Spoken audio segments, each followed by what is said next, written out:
the Roundball Rock Podcast, starring Dave Schilling, David Meyer, Jamal McGlure, Joey Devine, Marcus Campy,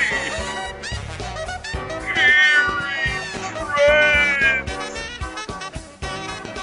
Sean King, Remus Vasquez, special guest Katie Heindl, Sean Woodley, Sean Highkin, Erik Gundersen,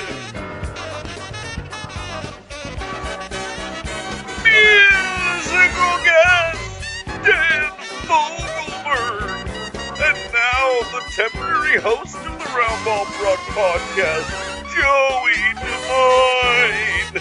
Hi, it's me, Joey Devine, your temporary host of the Roundball Rock Podcast, and we are back with a brand new episode. I'm here as always with my co-host, Sean King. Sean, how are you? I'm good. Doing good. Sick. Some business off the top at Round Rock Pod on Twitter, roundrockpod@gmail.com, patreon.com/roundrockpod, and that's it. We've got a big show today, so Sean, here's what we're doing. A bunch of our very good friends have started 2 new podcasts that we want you to listen to. And so I'm going to put 30 minutes on the clock, and we're going to give everybody time, 30 minutes to hype their new podcast. So here we go. Ready? 30 minutes starts right now.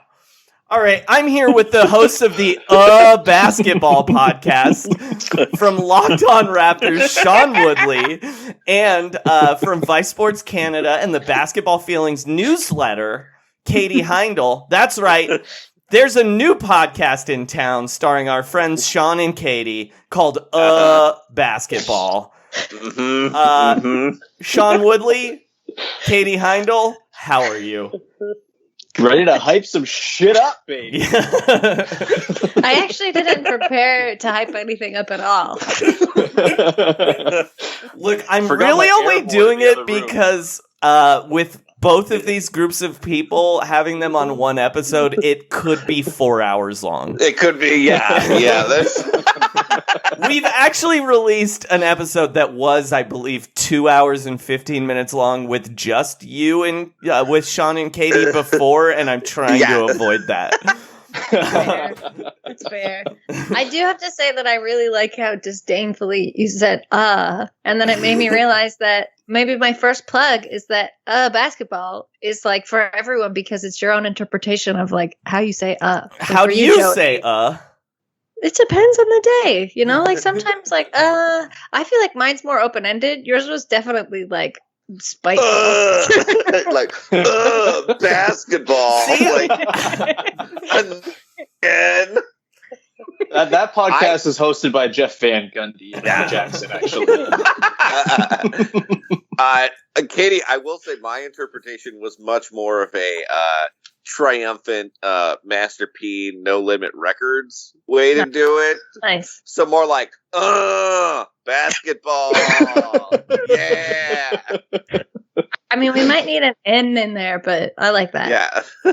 See, yeah. See, When I host the show, I like to go with just like a full question. That's what I was. To the listener's interpretation. I believe there's a question mark in our cover art too, so I think that is technically the right way to do it. Yeah, so it's more like however you please. So it's more like basketball.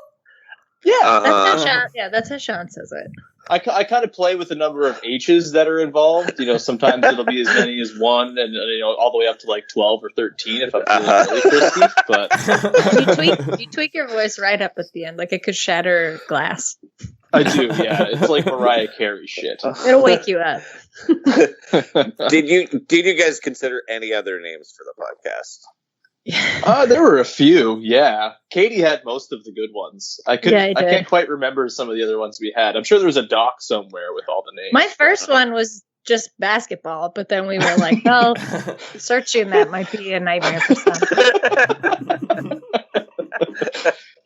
Katie has like an affection. Katie has like an affection for bogs and swamps as well. So the basket bog. No, it wasn't it was just basket bog. Just basket bog, right? Yeah. You're correct. Yeah, just the morass of the NBA. Yeah, I definitely made a bad decision when I started a weekly comedy show over 10 years ago, which has been in 2 cities now, by naming our show The Business. Because that is not Googleable anywhere. Yeah, that's just Googling America. You know, The Business SF. Why wouldn't you easily find a comedy show in the first 15 pages of Google search results? Let's see. The Business SF. When does this come up? Probably giving Business Insider a lot of hits. Oh, yeah. Hey, it's the first thing on Facebook that comes up. Wow. There you go. You figured it out. We've risen to the top. What Look how nice we are. We're talking about Sean. Yeah, why are we? They have half an hour. Stop plugging Sean's show. We're on the clock. Every Monday night. Also, my show will never come back, right? Get out of here. When are people going to bars again? 25 minutes. All right, Sean and Katie. What's the mission statement for your new podcast, Basketball? Oh, there is one, but I don't remember what it is. But we had to come up with one for the marketing backing of the show. Uh-huh. Yeah, we had like a long spiel that's on like our Patreon page, which you can go to at basketball or patreon.com/basketball with 2 H's. How many H's at that? 2 There H's are 2. Yeah, unfortunately, I lobbied for 12, but no dice. But no, there's like a long mission statement, and then like the tagline is "It's the podcast we're pretty sure is about basketball," which I think sums it up pretty well. Yeah, I like that. Do you guys have if your podcast was a member of the Toronto Raptors historically, what's its best comp? Interesting. Well, it's pretty short-lived so far, so I'm going to go with someone with a pretty brief tenure. Bismack Biombo. See, I was going to say, is it Bebe? Yeah, Bebe. Yeah, Bebe. Because it's like, is he really about basketball or is he about the music? No, that's he's like a basketball player. Yeah. I was also going to suggest like the Raptors have had a lot of very lovable upstart like second round big men who have played like 40 games with the team who were like Pops Mensah-Bonds who were Quincy Acey. Like I think maybe that's kind of the realm we're in right now until we are around a little bit longer, and then we become the Oakley. I'm really trying to drive it towards Psycho T territory. Like those things in my life. I've got to say, every time someone brings up Tyler Hansborough, I think about how his nickname is Psycho T, and that is it's maybe the best. It's the best non-Magic Johnson. It's because it's so descriptive. For what Tyler Hansborough's deal was. I have no question at all. Well, it's such a weird nickname that somebody got when they were like the best player in college basketball at the time. Yes. Or at least, I don't know, the most college. He's like the most college basketball guy too. Yes. Yeah, he's got Kevin Pittsnogle ass energy. Yeah. Yeah. I definitely have, and when I hear Psycho T, it evokes even like a specific facial expression for me, and there's not a lot of nicknames that do that. Where I'm like, oh, I remember when he opened his eyes way too wide that time. You know who had a great time? Who had a great game destroying Psycho T one time?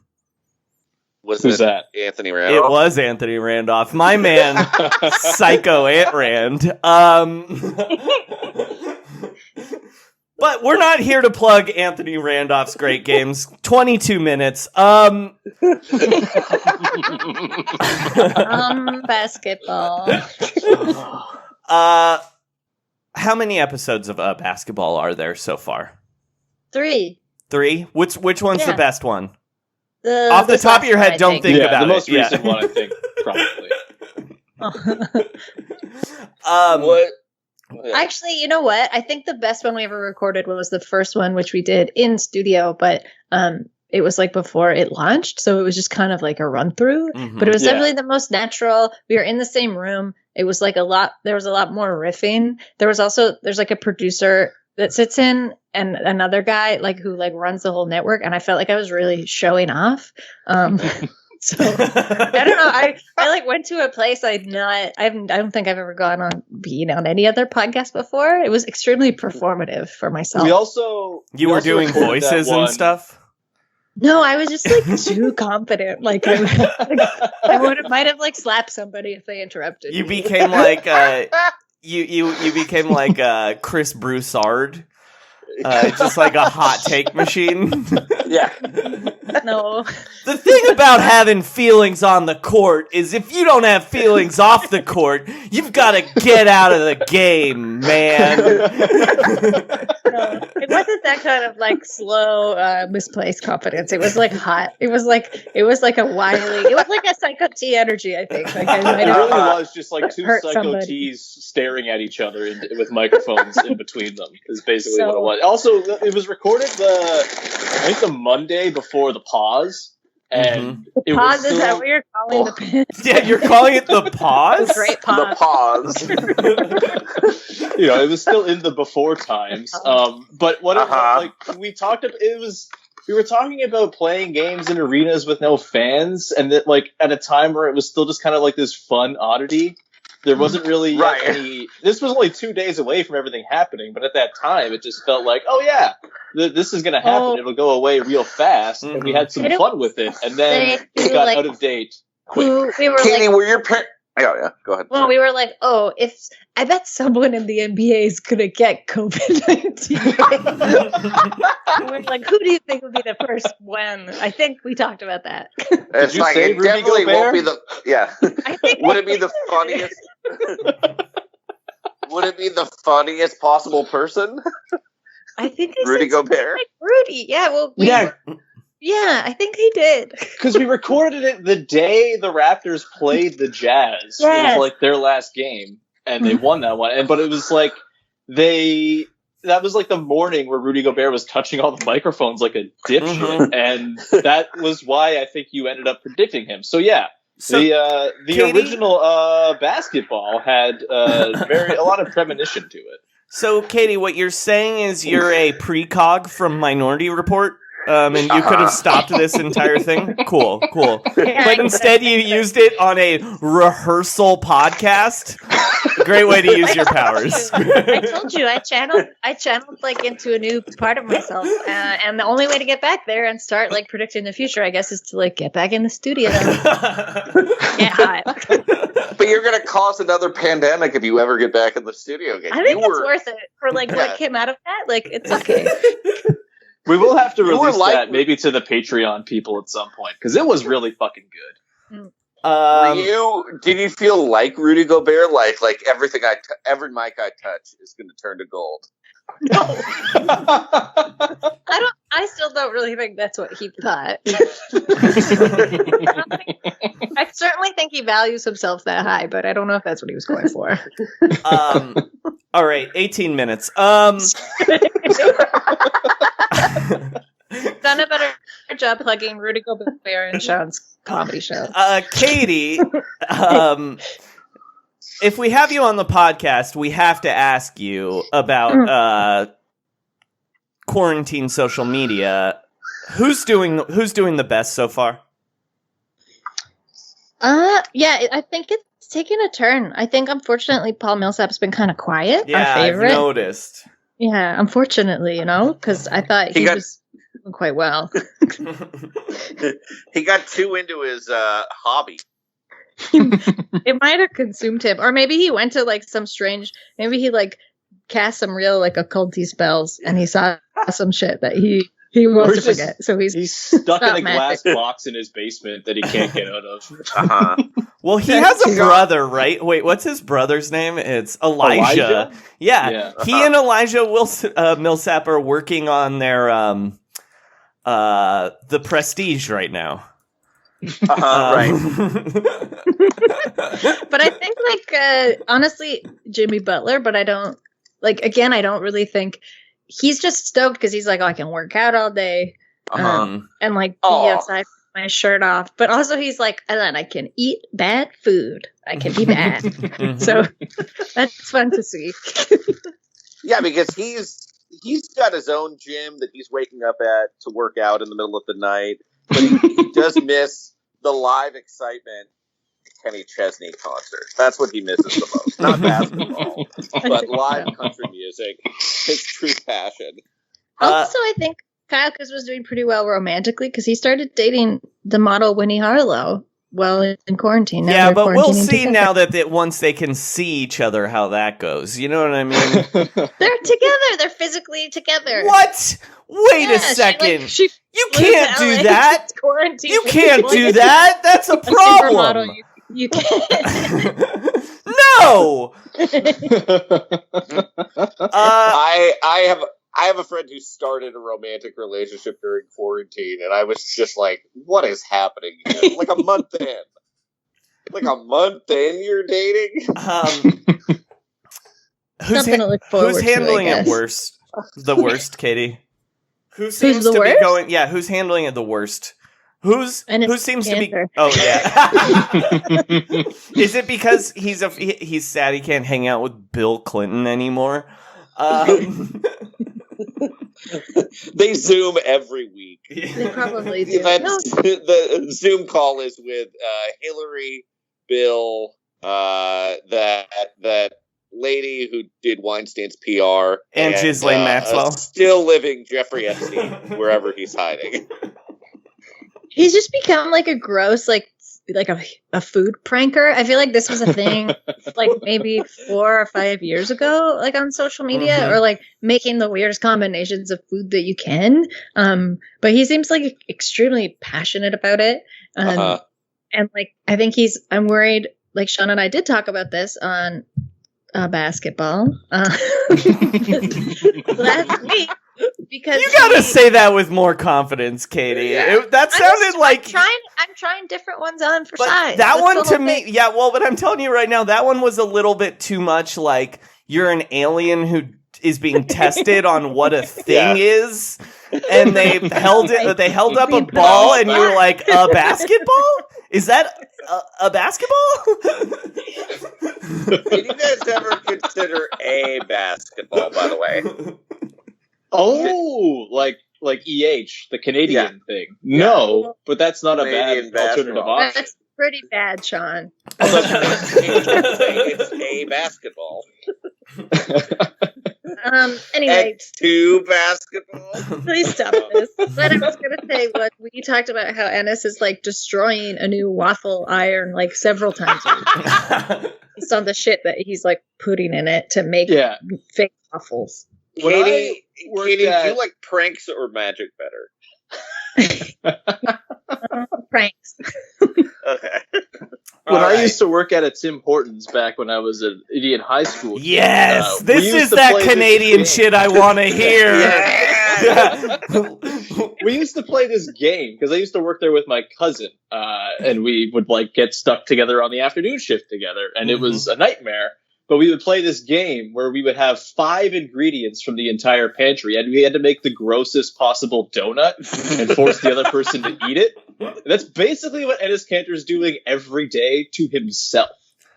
He's like, there was one, what was it, Katie? He put like jelly beans and gummy worms into the waffle iron just to see what would happen. Sour gummy worms and jelly beans. Yeah. This past, one of the first ones he did was he made like a skillet cookie, put a bunch of full chocolate bars on top of the cookie, and then put another cookie on top of it. A cookie dough from the tube. Yeah. Get out of here, Ennis Cantor. All right, 12 minutes. Sean Woodley, if we have you on the podcast, we have to ask you a specific question as well, and that is, what do you think Terrence Ross is doing right at this moment?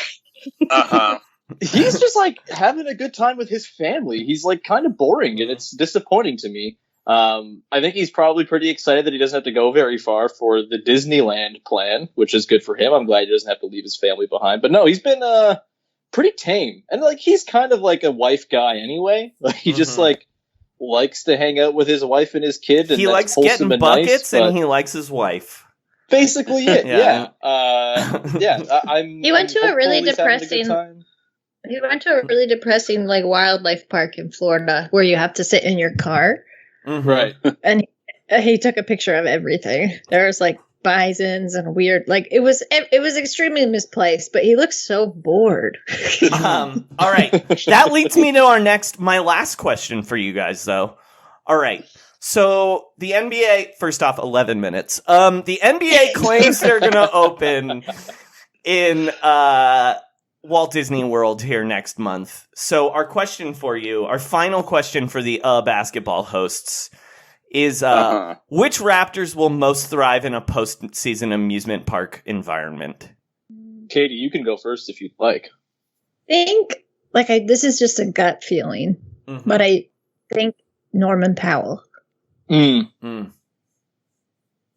think I think both Norm and Pascal are kind of cut from the same cloth, where they're like work guys, like put in the work in the gym type dudes. And I don't think they're going to care where they're doing that. I think the location is kind of irrelevant to them. I also don't think either of them have any sort of significant other or kids. So I think they're lonely. Yes. Yeah. Well, Norm has his little dogs. Right, yeah. So I don't know what will happen to them. But no, I didn't think of that in terms of work ethic. I thought of it because if there's anyone who's going to lean extremely hard and like they're going to like enjoy the novelty of being at Disney World. And I could picture them looking like Norm trying to look extremely hard, but with like Mickey Mouse ears. I wonder if any of them's gonna get their like personal brands touched up with Disney elements. Like there's so many options, logo, right? The Siakam logo basically is a Disney thing, right? It looks like when Disney tries to make like a nice thing. I'm really worried about Fred VanVleet and Kyle Lowry, because I think they're just like maybe kind of happy being homebodies with their kids, and I don't think they're going to want to go anywhere. I'm not sure they're going to have the buy-in. They're going to want to. They're bringing their kids with them to Disney World. That's the problem with this. You know what I mean? Mm-hmm. Yeah. God, I hate it so much. I think it's. I didn't talk about it on the show, but because you only have 9 minutes, I'll say it in 20 seconds, and we'll talk about it more later. I think it's gross, and I'm disappointed in the NBA. All right. Oh, can I? Do you guys know what Disney bounding is? Fuck no. No. What is that? Disney bounding is when generally this is an adult goes to Disneyland dressed as a Disney character. Like what Brooke and Robin do all the time. Yeah, they do it all the time. They actually ban it a lot at Disneyland for special events because it's just like way too creepy. I think you can do it if you're like 13 or younger, but they're just like, we cannot have man dressing up as Gaston again. This sounds creepy whether or not there is a special event going on. This sounds bad always. Well, Brooke and Robin famously... Peter Pan is a problem. Brooke and Robin famously met the person in charge of Disneyland one time while they were both dressed as Tron. Of course they did. All right, 8 minutes. Which Raptor's gonna... Well, okay, which ride... Who's gonna like riding the rides the most from the Raptors? Like, who is Nick Nurse gonna have to pull off some rides, like Chris 10 Boucher, minutes before a it's for sure game. Chris Boucher. But I think Chris Boucher might have a problem with height restrictions, so he might have like a certain amount of rides he's limited to going on safely. See, I don't think that's true, because look, I once rode the Harry Potter ride at Universal Studios Hollywood right after Anthony Davis. Like, I saw him get on and get off the ride. And you know what? If Anthony Davis can ride it, Chris Boucher can ride any ride. You know what I mean? I feel like he's going to be too tall, but he's like so skinny that they're like, sorry, this protective belt, it won't lock that. Just that sliding out of the down. Restraints. Yeah. That's more of a concern than the height to me, for sure. I think Marc Gasol's really going to like it because they have all those like fake international places, so he can go wherever he wants. Gonna like, what's that called? Is that Epcot? Epcot. Yeah. He is He's an gonna love Epcot man. Serge Ibaka too, for that matter. If we're talking people who are gonna like Epcot, I think Serge will go in, but then get bored and like Serge gravitate. might have like connects from when he was down there playing for the Magic. Like he might know like the good spots to go. I don't know. Is that a thing in Disney? I've never been. Like the secret, what do you mean, like the secret cool spot? Yeah, like the secret hip, like dive bars. And I don't fucking know. I've never been. What is? Like, can someone explain to me exactly like how Disney works? Not in 6 minutes. Which is like gotta get back on track. Yeah. Let's get back to promoting a basketball. Oh, basketball! That's how Corbin would say it. He'd actually be like doing a tea service right now and just clanking everything together and just like, oh, these scones. I think I can actually explain Disney World in 5.5 minutes. It's a theme park, man, but it's the best theme park. It's the best and greatest. So, like, and there's different lands. You can go to lots of things. I don't know. You should go, Woodley. You'll like it. Disney World's fun. You've never been to World, though, right, Joey? No. Yeah, me neither. I think Disney World is... Well, actually, Disneyland has gotten closer to Disney World because it is a surprisingly large amount of stuff and places, especially in Florida. Yeah. Like, it really is almost like kind of like an independent city. It basically is politically in Anaheim. Mm-hmm. It's like the Vatican in Anaheim. Yeah. It's the Disney Holy See. Yeah. Like, Sean, I think the thing to remember is that, like, Walt Disney, when he was building Disney World, a Nazi sympathizer, bought up a bunch of unusable, unwanted land in the middle of the swamp because he knew he could just do what he wanted with it and, like, be completely lawless. So that underbelly, I feel like I've been there twice as a kid and once as an adult. And that, like, is kind of seething under the surface at all times, I feel like. In good, like, in kind of twisted ways. There's also a bunch of amazing, in Florida in particular, there's a bunch of amazing futuristic stuff that was built 25 years ago, but is still like the house of tomorrow. And it's you can video call from any room in the house to any other one.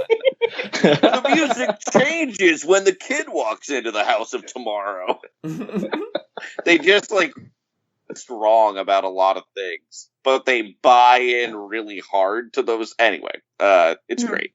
I'm foggy on the logistics of how the doomed NBA plan is going to work. Like, are they going to have the shit open if they have families there to like go on? Is it just going to be like a ghost town? It is. It is worthless to me. If the park is not open to the players, I don't know what the point is. Yeah, that's one of the biggest bugs to me. Is just like NBA players and only NBA players in an amusement park for like a month. It sounds like the plot of like fun to think about. Yeah, I like that better than depressing. thinking it's open because it's also extremely problematic. Even though Florida doesn't give a shit, but like it seems extremely problematic to open it and to have people working the rides and like being there just at the behest of like NBA players and their families. Yeah. So I don't really like that at all.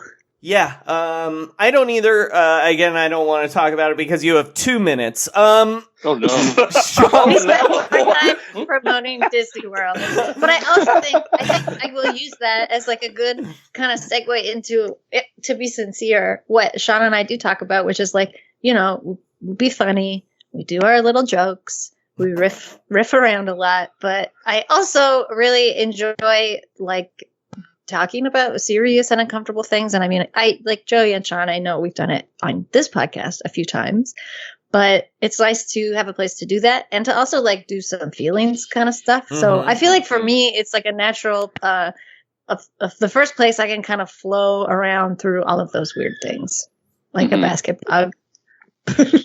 Well, that's a perfect closing statement. Sean Woodley, minute and a half, go. Well, like, I don't know. You guys know from Katie's appearances on this podcast that she's like one of a kind, and her brain is a special thing.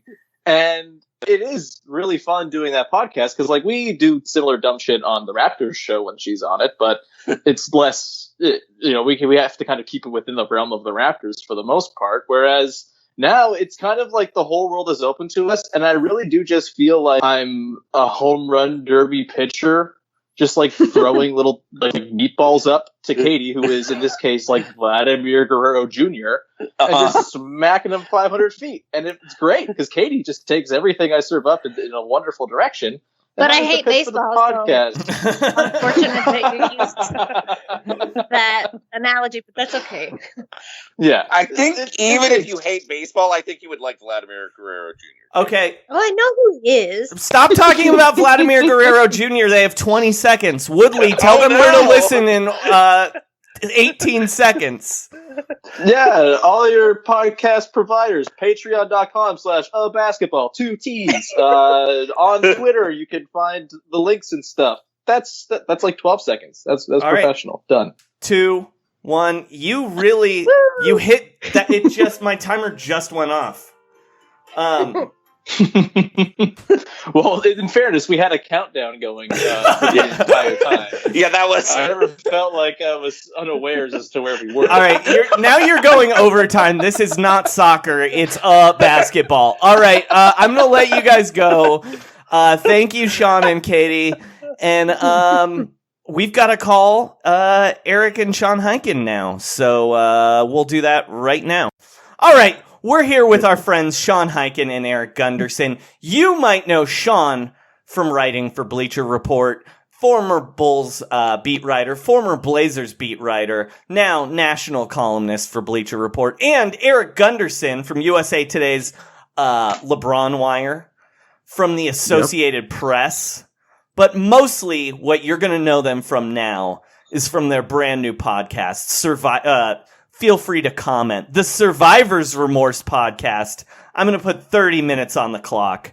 Erik, Sean, we're a go. Tell the listeners about Feel Free to Comment. Your new Sean, podcast. You want to go first? So I guess to tell you about our podcast, we should also probably tell you guys about Survivor's Remorse, which is a TV show. On Starz. It's on Starz. With a Z, not with an S. Yeah, the premium cable network Starz, which is why nobody has seen it except for me and Erik. But it was executive produced by LeBron James. It was kind of the first big project that him and Maverick Carter and Rich Paul kind of did as show him some respect. His name is Mav. All right, keep going. Okay. Yeah, my bad. And so, and I mean, the premise of the show, it's basically like a fictionalized version of LeBron's life. Mm-hmm. Because it's about an NBA player who is kind of trying to navigate the things that come with being an NBA player. Like his family is with him for the whole show. And it's kind of, it's a lot. There's a lot of stuff in the show that it's basically like if Ballers was actually good. Mm-hmm. That's kind of where I've gone with it. Is it's like it's like Ballers, but it's like, I don't know, it's funnier. It's definitely like, it's very, very well written show. I think, at times maybe a little overwritten, but ultimately I think it's a great show.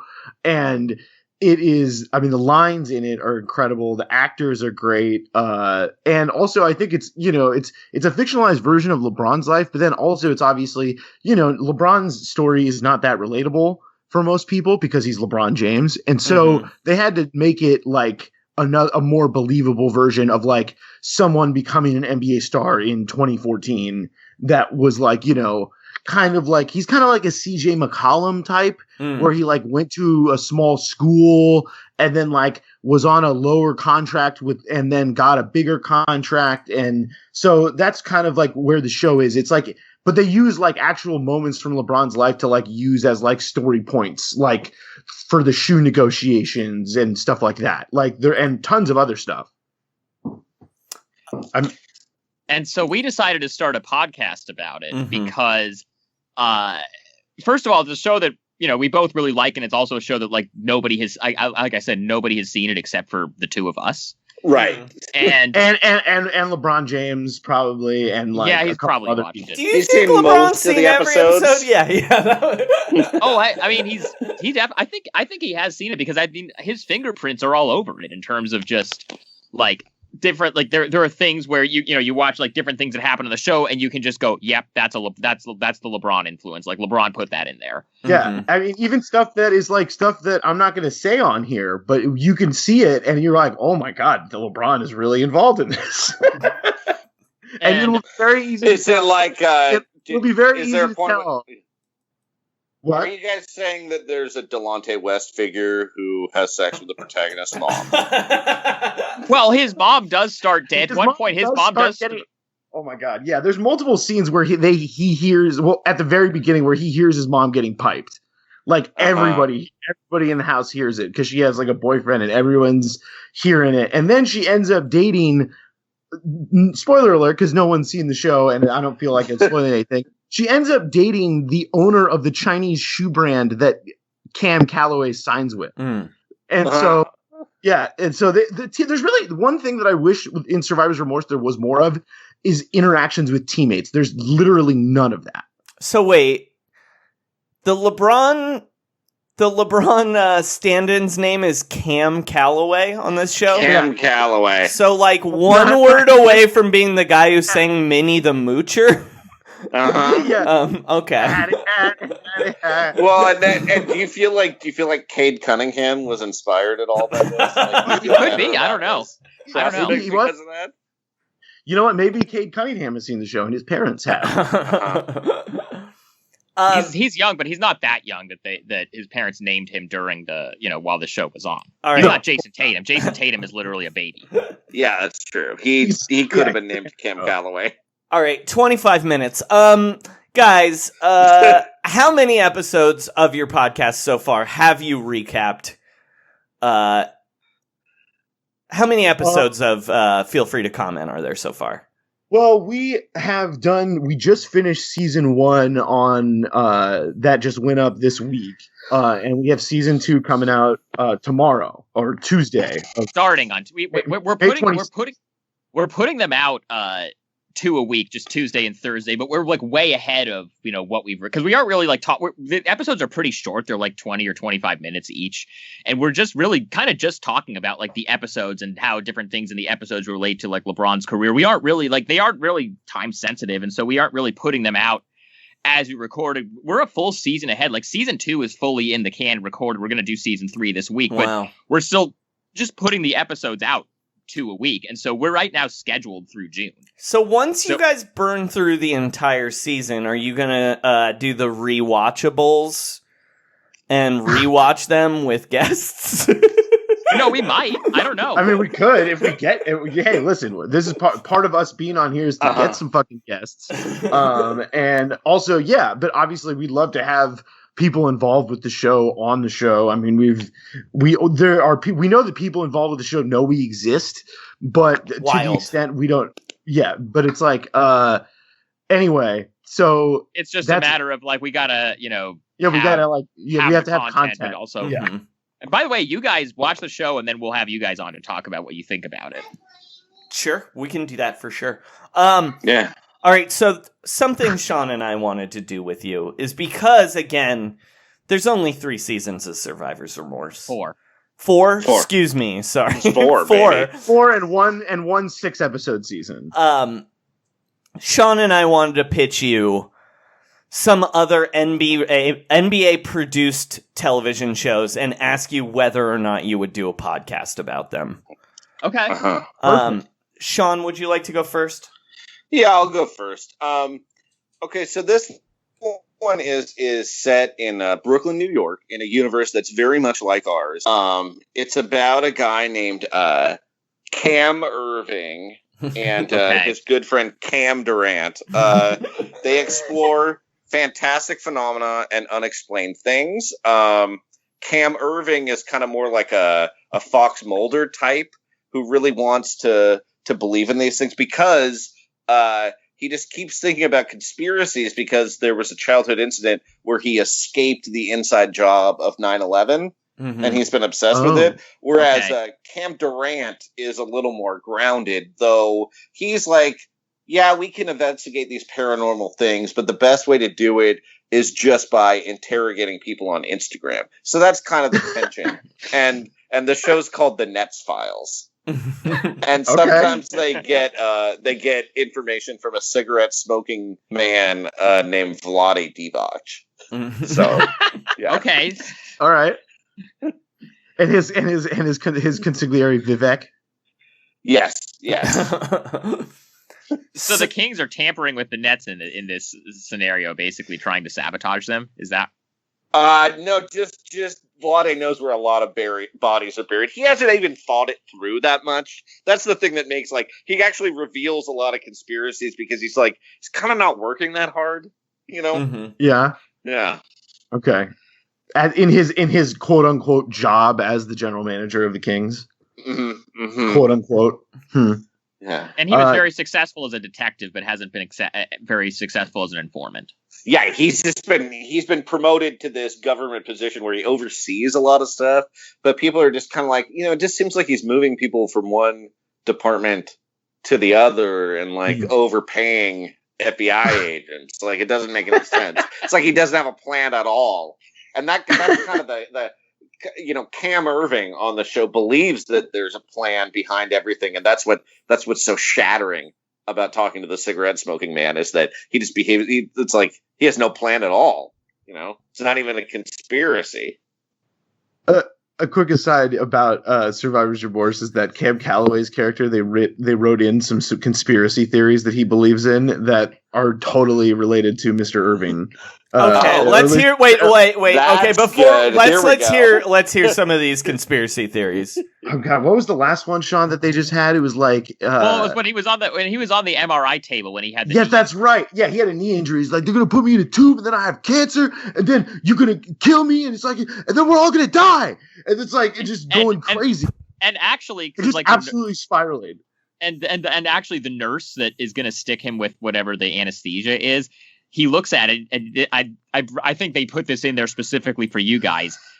He said, he looks at the needle, and he's like, "How do I know you're not going to stick me with some Tuskegee Airmen poison experiment?" So they know about the John Collins dunk before the John Collins dunk happened. Wow. Yeah, that's this conspiracy is real. Yeah. I mean, it's based in Atlanta. I mean, John Collins may have gotten the inspiration from Survivor's Remorse. For all we know. Gotta keep your third eye open. I mean, there's a lot of I don't know. It's a hilarious show, and there's ridiculous moments. And also, remember when LeBron got in trouble for rapping along to that song and saying that his money, he was rapping along to a 21 Savage song where he said, "I'm getting Jewish money. Everything is kosher," and a lot of people freaked out about it. They have not watched Survivor's Remorse because if they had, they would be very upset.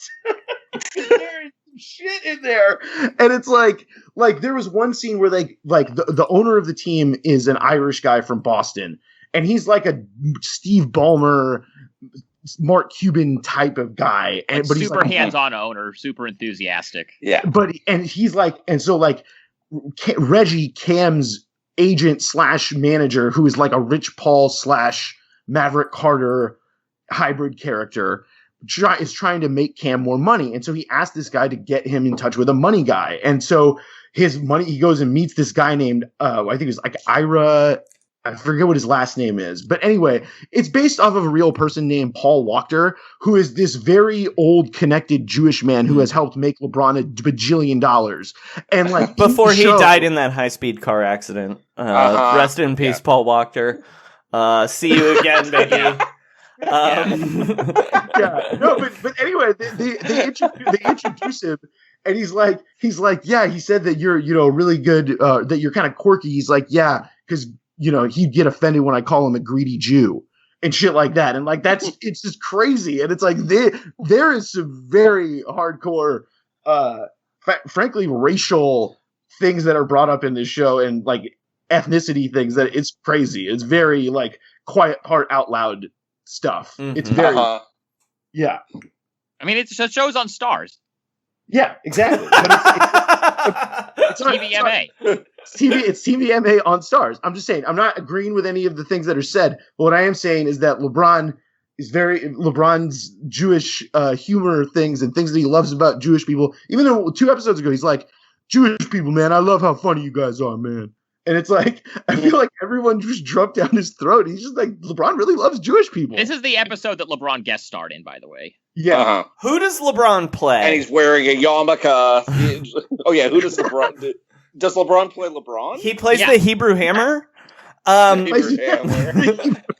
No, there's an episode where Reggie is invited to this high stakes poker game with the owner of the team, and then it's like Tom Werner, who's one of the owners of the Red Sox, and like some other people, like it's basically like a billionaire poker game that he gets invited to as like a rite of passage, and LeBron is at the game. Wait, what team does Cam play for? Atlanta. They don't say the Hawks because they don't have the rights to it, but Atlanta. Okay, but he plays in the same league as LeBron. Like interesting. Interesting choice. It's implied. Right. Yeah, and that LeBron. They're in the same league as like the Miami Sharks, right? Well, they don't really say from any given Sunday. Sure. Yes.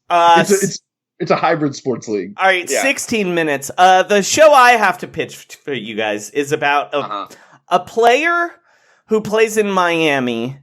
He gets very, very fat, and then he takes too much weed. Gets kicked off the team, and instead of re-signing with another team, becomes an anti-weed legalization lobbyist in Washington, D.C., and it's produced by Dion Waiters.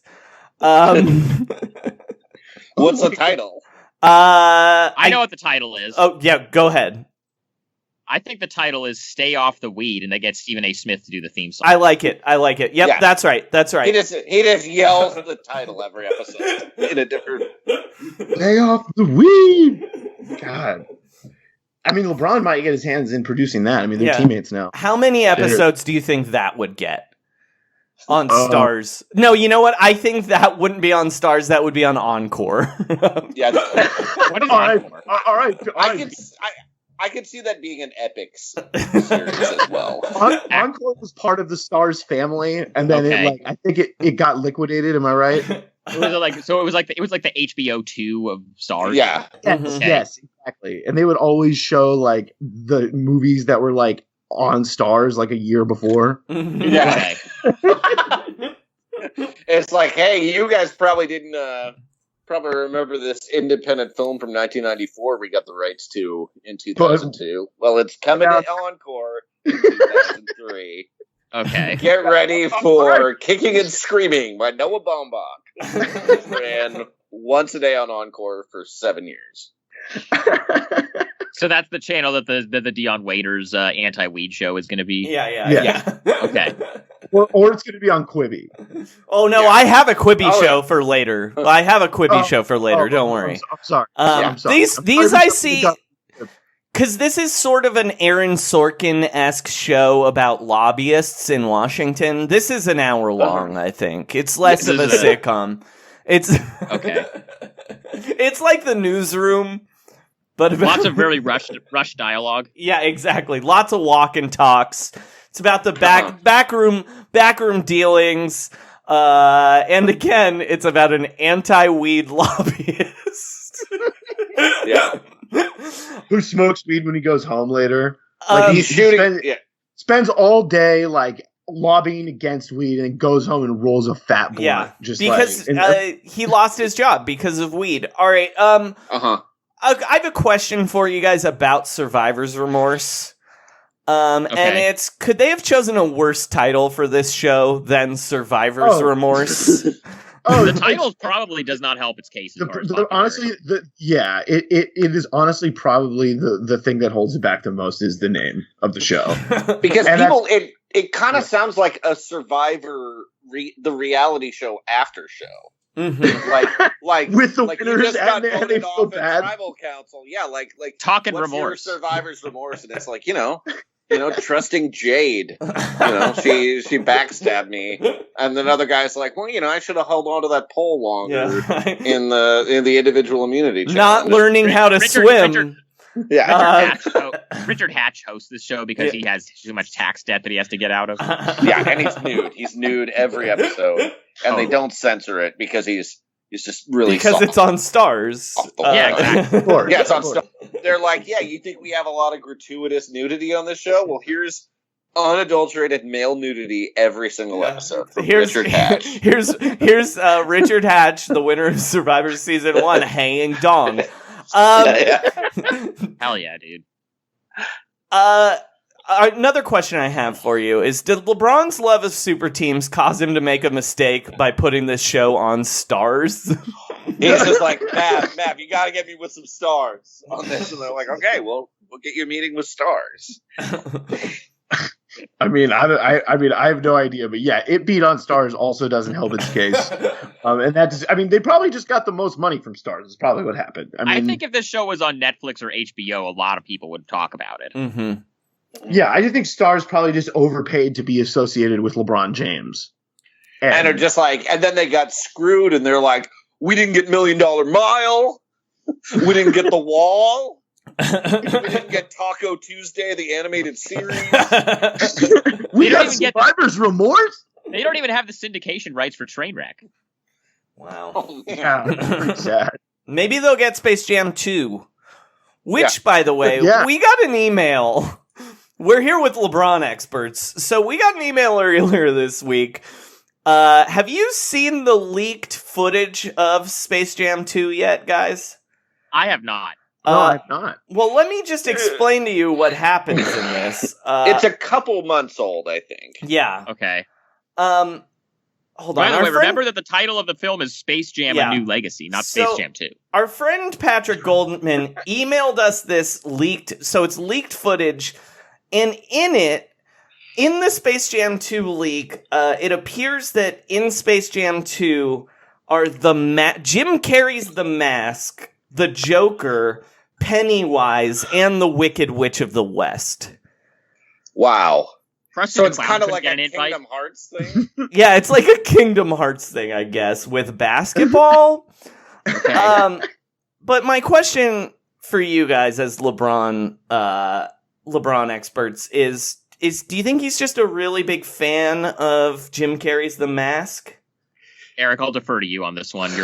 I definitely think he is. I guarantee you he loves that shit. I mean, LeBron loves like just an absurd performance. He loves people like that. Mm-hmm. And so I think unfortunately I think he is a big fan of that movie. And I'm spitballing here, but I'm assuming it's something that he's into. I mean, he's more I know that he's really into watching Martin reruns. Mm-hmm.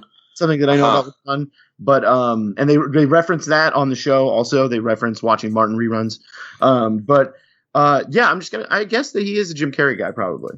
Unfortunately, he probably is. Do you think that in his first big breakout game against the Pistons where he scored 52, what was that in the playoffs? 55, whatever it was. 25 straight. Oh, 25 straight in a quarter. Do you think he looked at Ben Wallace and went, "Somebody stop me"? I mean, Yeah, he does. probably I mean, LeBron does probably feel like we live in a society. Yeah, I think that's probably true. So by the way, speaking of LeBron being a fan of Martin, the actress who plays Cam's mom in the show is Tanisha Arnold. Oh wow. Yeah. Okay, so I have another pitch for you guys. Mm-hmm. Okay. So this is kind of like when you see this it's sort of inspired by 8 minutes, by the way. Keep going, Sean. When you see a trailer for like a dramatic film that's been recut to look like a wacky comedy, Okay. it's this but with the whole Jailblazers era in Portland. They all live in a house together, and it's called Just the 12 of Us. And Mike Dunleavy is like the house mom, basically, of this team. And they've it's all the wacky hijinks. Basically, everything happens exactly the same way. But instead of the Portland media being really hysterical about all of it, they actually just appreciate that Rasheed Wallace is pretty funny. Mm-hmm. And he's kind of like, I imagine him almost as that Cody character from Step by Step, who shows up and it's like, oh, he wants him to cut a check again. Now, is this the same? You got a babysit, but you're high again. And then last track. Now, is this the same house that this house that they all live in? Is it the same house that Zach Randolph had to hide out in when Ruben Patterson punched him in the face? Oh yeah, that's definitely a plot line, but it's played very wacky. Well, yeah, my question was going to be, what season do they add Zach Randolph? Is he there from the start, or does he come in like Cousin Oliver on the Brady Bunch? Well, I think they bring in... Yeah, I think he's more of a Cousin Oliver. The real Cousin Oliver is when they bring in the 7-foot Korean guy, and then people are like, "Oh, this is kind of racist." Yeah, we got to get him out of here. Like they stage a fight where it's like, "Oh, he's got to go back to Korea because he got in that fight with the pole." He was so big. Like, I don't think it's hard to grasp how giant Ha was. Like, he was fucking huge, but he was terrible. Yeah. I mean, he was so bad at basketball. I mean, he was so fucking bad. Ha Swang Jen was the only old player that they're not going to do a prime Ha Swang Jen was a problem to. Right. Yeah, there isn't even a minute of footage for a mixtape. No one could be like, Ha Sung Jin was a bucket. Like, no. Yeah. With whatever that emoji is that they use for all of those tweets. Yeah, oh yeah. The steam mouth emoji. All right, 6 minutes. Here's my final one for you. This is less of a straight up show and more just a reboot of a show, but with different. And this one actually stars the NBA players. This is a reboot of Frasier, but it stars John Barry, Brent Barry, and Rick Barry. Brent is Niles, of course. John is Frasier, and Rick is, of course, the mean dad on the couch saying horrible things as they come in and out.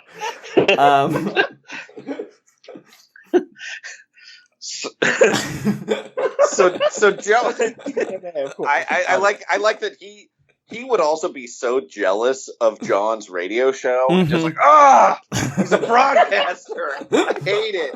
John's like, did you listen to my show? And his dad's like, no, because you're worthless.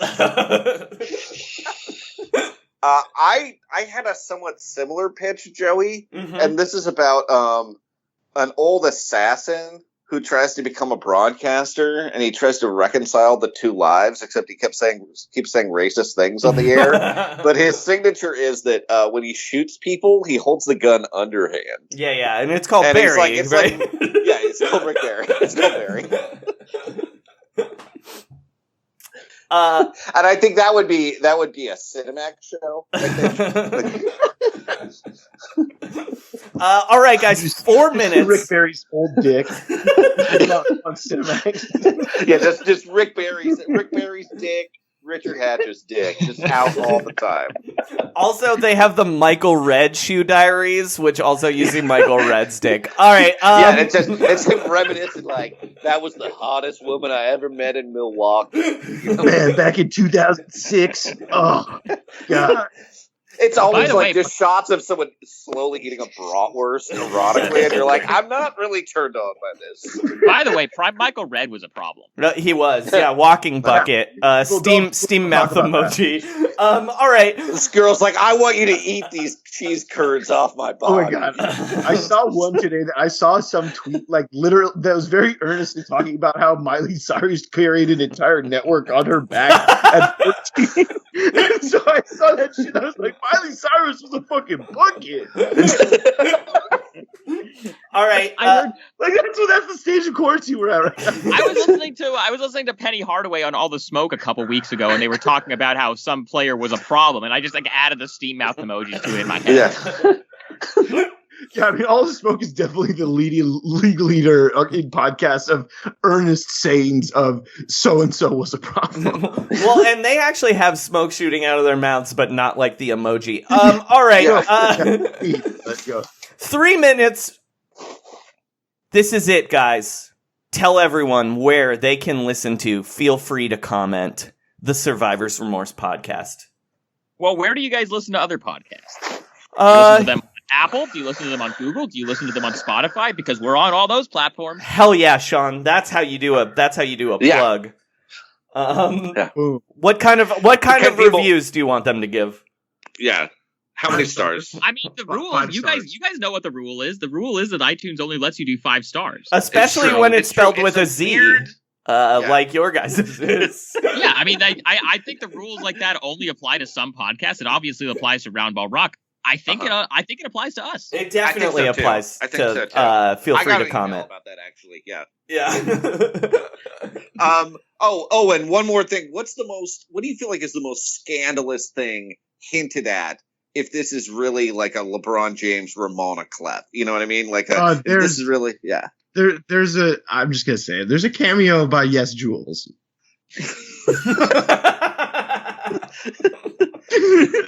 So there you go.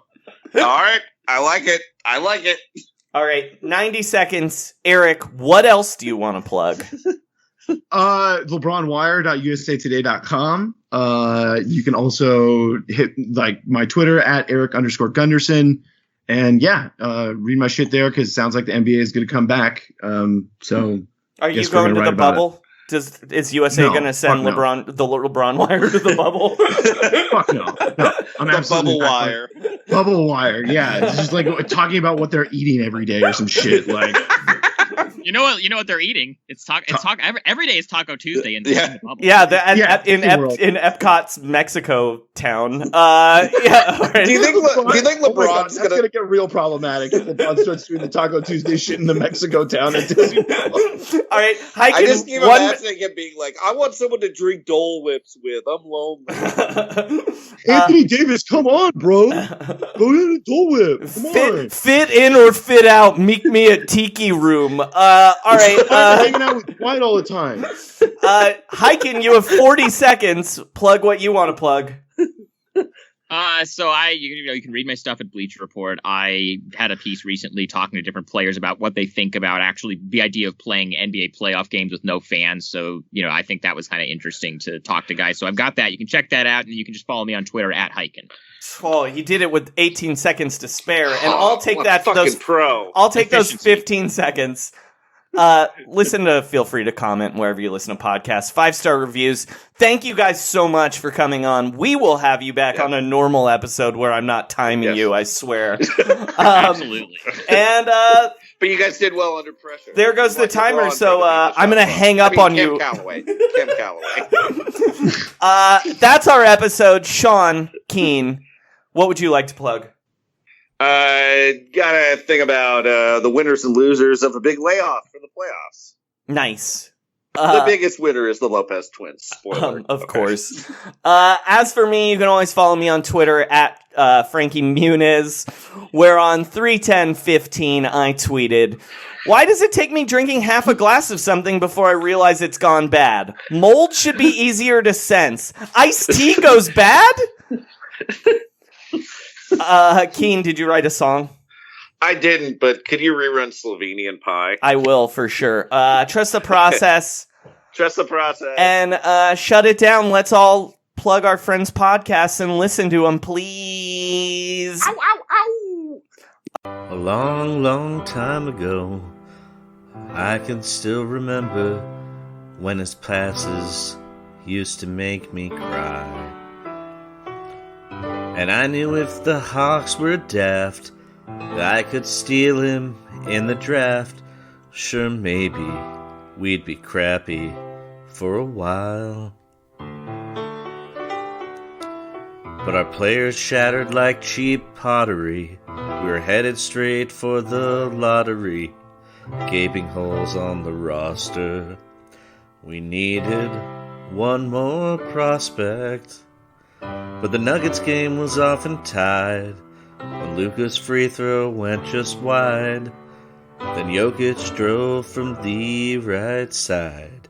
The day that Luka cried. So bye-bye, Miss Slovenian pie. It's called Prikmerska Kibanisa. Sometimes there's cabbage inside. If you eat too much, it will go straight to your thighs. And Luka, this is where your playoff hopes die. This is where your playoff hopes die. Did you write the scouting report, and did you think Vlade could play this sport? If Jerry West tells you so.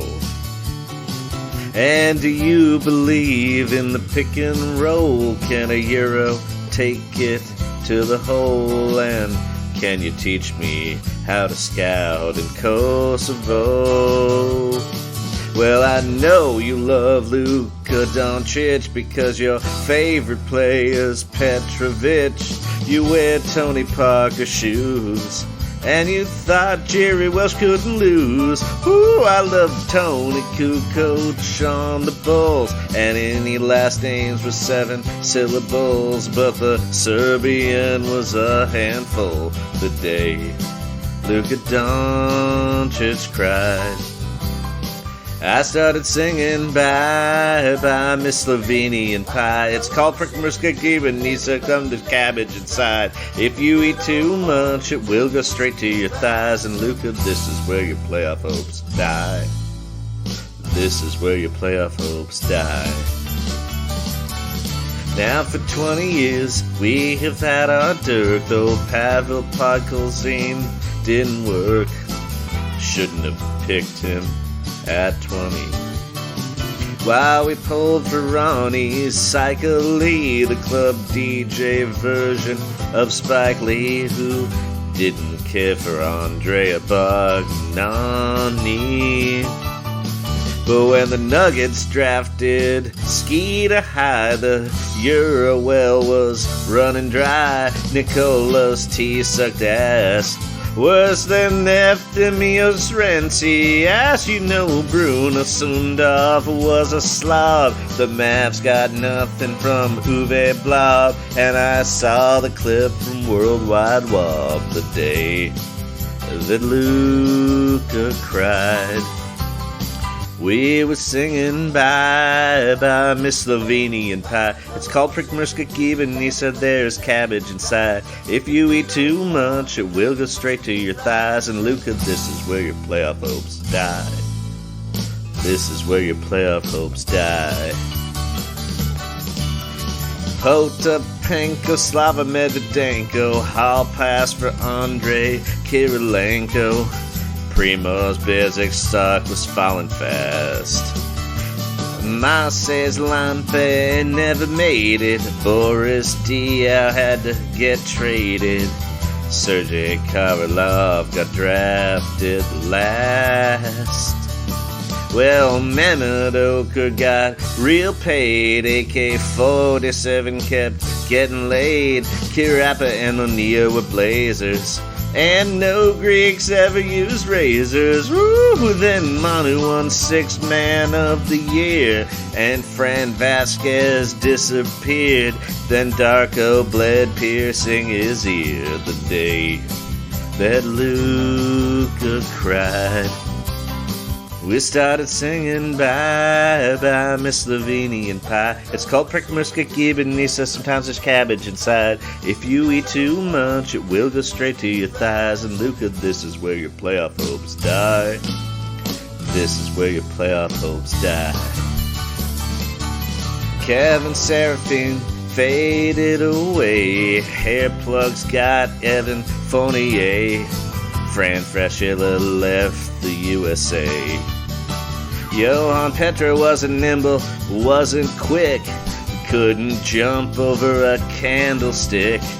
Jan Vesely proved he wasn't gay. Oh, and wow, the Greek freak made a splash. Bargnani wasted Dolan's cash. No angel born in hell could convince that Satan to sell. Ooh, Clint Capella dove to the hoop while Jakob Pertl joined Pop's troop, and Dwight Powell's defense was pure puke the day that Luka cried. He was singing Bye Bye Miss Slovenian Pie. It's called Prickmerska Giben. He says there's cabbage inside. If you eat too much, it will go straight to your thighs. And Luca, this is where your playoff hopes die. This is where your playoff hopes die. I met a guy who scouted film, and I asked what was wrong with him. But he just yelled about the WNBA. I went to the Euro League, the one place left for Marcus Teague. But the coach there said that Marcus didn't play. And still they went in the top 10. Mario Hazonia and Alex Len. Lithuanian stiffs were taken. College seniors were forsaken. And the three men I admire so, Nate Duncan, Danny, and Zach Lowe, they made up fake trades for Gallo the day that Luka cried.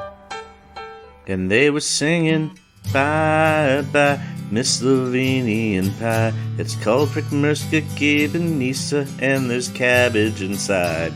If you eat too much, it will go straight to your thighs. And Luca, this is where your playoff hopes die. This is where your playoff hopes die. They were singing Bye Bye Miss Slovenian Pie. It's called Prickmerska Gibenisa, and there's cabbage inside. If you eat too much, it will go straight to your thighs. And Luca, this is where your playoff hopes die.